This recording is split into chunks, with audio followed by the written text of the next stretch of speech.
ख़बर शामिल कंदासीं। नवाब वली मोहम्मद मां ज़ुल्फ़कार कबोल जे रिपोर्ट मुताबिक़ हुकूमत तरफ़ां कणिक जी सस्ते अटे वारा ऐलान ठल्हा रहिजी विया।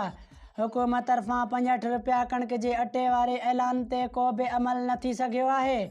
बचलपुर शहर में बेदस्तूर अटो 100 रुपयनि खां 120 रुपया किलो विकिरो थियण लॻो आहे।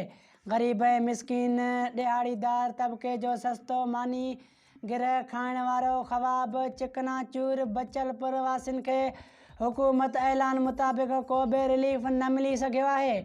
कंहिं बि नोटिस न वरितो। ग़रीब मिस्कीन ऐं मज़दूर तबिके लाइ 2 वेलनि जो मानी गिरह बि खाइण मुश्किल थी वियो आहे।